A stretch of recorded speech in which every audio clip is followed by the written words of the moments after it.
একবারে অনেকগুলো অর্ডার করেছিলাম অনলাইনে, তো এক এক করে এসেই যাচ্ছে। আজকে আবার আরেকটা আসলো।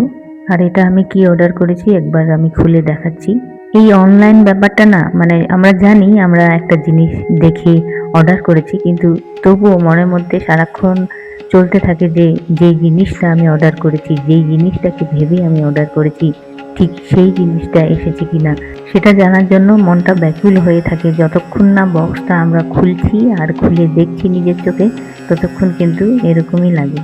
আমি একটা এই যে স্ট্যান্ড, মানে টব রাখার স্ট্যান্ড অর্ডার করেছিলাম ফ্লিপকার্ট থেকে, সেটাই আজকে এলো। আর এই স্ট্যান্ডটাতে 6টা পট রাখা যাবে, কিন্তু খুব ভারী পট এখানে রাখা যাবে না। কোকোপিট বা ওই যে ধানের যে তুষ হয় সেটা দিয়ে টব ভরলে কিন্তু এখানে রাখা যাবে। তা না হলে মাটি দিয়ে যদি ভারী করে পটগুলো ভরে এখানে রাখা যায় তাহলে হয়তো পড়ে যেতে পারে বা ভেঙে যেতে পারে, কারণ খুব একটা শক্তপোক্ত লাগছে না। অনলাইনে অর্ডার করলে এরকমই হয়, আমরা যেমনটা ভাবি বা যেমনটা ছবিতে দেখি অনেক সময় সেই রকম কিন্তু আসে না। আসে না বলতে ছবিতে অন্যরকম দেখায়। যাই হোক, এখানে আমি একটা টবের মধ্যে থানকুনি পাতার গাছ লাগিয়েছিলাম, আর সেই পাতাগুলো আজকে কয়েকটা নিলাম, নিয়ে ডাল দিয়ে বড়া তৈরি করলাম।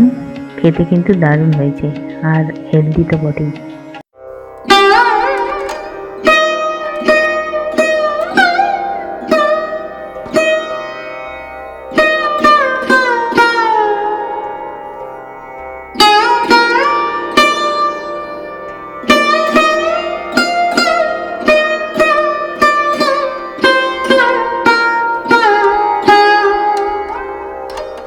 আর সকালে আমাদের ব্রেকফাস্টে পাস্তা হয়েছিল।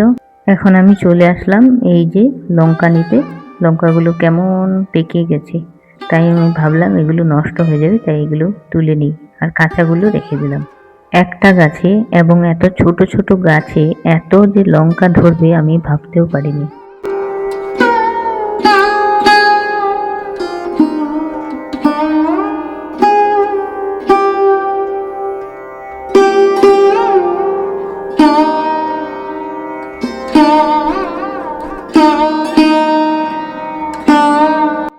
তারপর আমরা বিকেলে সিটি সেন্টারে আসলাম। এখানে আসলাম কারণ আমাদের একটা বিয়ে আছে, বিয়ে বাড়িতে গিফট দিতে হবে, সেই জন্য আমরা আসলাম।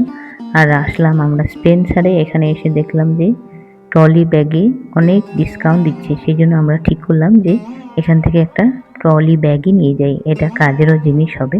আর এটা ছেলে মেয়ে দুজনেই ব্যবহার করতে পারবে, মানে বউ বর দুজনেই ব্যবহার করতে পারবে। কারণ অধিকাংশ বিয়েগুলোতে আমি দেখি যে মেয়েদেরকে বেশি গিফট দেয়, মানে মেয়েরা বেশি গিফট পায়, ছেলের থেকে মেয়েরা বেশি গিফট পায়, যেমন শাড়ি, গয়না, এরকম নানা রকম জিনিস কিন্তু মেয়েরাই বেশি গিফট পায়।